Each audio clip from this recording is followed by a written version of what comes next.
Joined now by Kim Walker-Smith and Pastor Banning Leadership from Jesus Culture. Guys, welcome to the studio. Thank you. Yeah, it's great to be here. So let's kick it off talking about what Jesus Culture actually is. I guess a lot of us would be familiar with the name Jesus Culture as a band, but it's much more than that, isn't it? Yeah, Jesus Culture is ultimately a ministry that we started out of our church in Redding, California years ago. We were a youth group, and we just had a heart to see a generation mobilized for revival, see a heart to see people mobilized for the nations of the earth to be saved and transformed. So out of that, we started doing conferences and resources and training leaders. But out of that came Kim and Chris and a few others were worship leaders in the youth group, and they started leading worship at the conferences. And we kind of got an idea to say, we were encountering the Lord in such a significant way during the conferences. We said, why don't we record a CD and see if we can have people maybe encounter God the same way we've been encountering God. So out of that came kind of the band, and we just called everything Jesus Culture. In the early days, it was like Jesus Culture Conference, wrote a Jesus Culture book, Jesus Culture band, Jesus Culture everything. So with the music that you make, whether it's on an album or whether it's going along to a live Jesus Culture show like the one in New Zealand this Easter weekend, what is it that you would hope people would take away from it? More than just a concert experience? Absolutely. We actually try to stay away from using the words, concert or show, just because even when you advertise with those words or use those words, a lot of times people come with an expectation of, they're going to come and watch something or be entertained.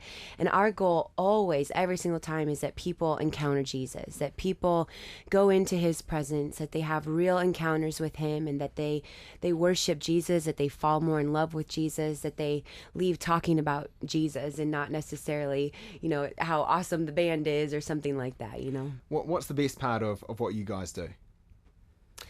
Seeing people encounter God. I mean, it seems so simple, but it never gets old. We'll gather this weekend, and people will go after God with all their heart, and they'll encounter his presence, and it just never gets old.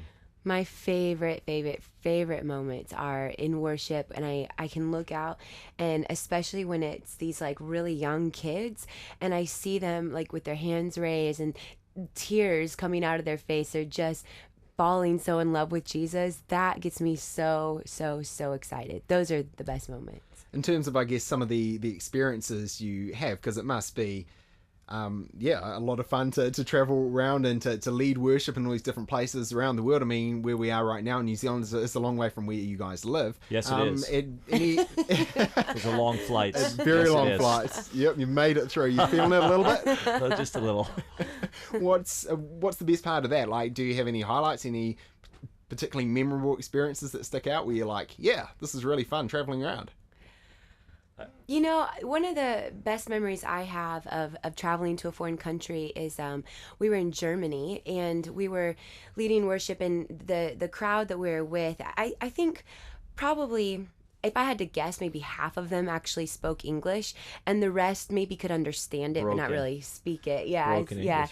And we only know our songs in English, so we're singing and leading our songs in English, and then all of a sudden we hit this moment in worship, and all of the people just spontaneously and all together started singing out in their own language, and singing not even, they weren't singing this song, they were just worshiping from their hearts, singing out of the overflow of their heart in their own language. And it was such a beautiful experience, and I thought, this is why we do what we do. They're worshiping Jesus in their own language, and it has nothing to do with us in this moment or anything that we've done. They're just singing out whatever's in their heart. It was incredible.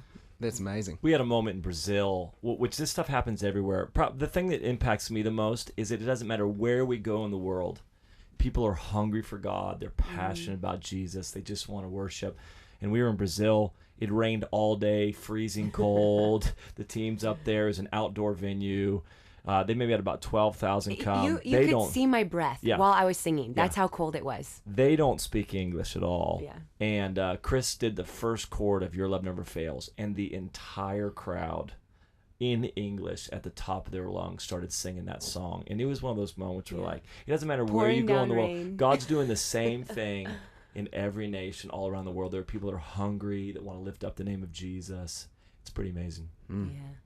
Kim and Banning, thank you so much for coming in and joining us. It's really good to be here.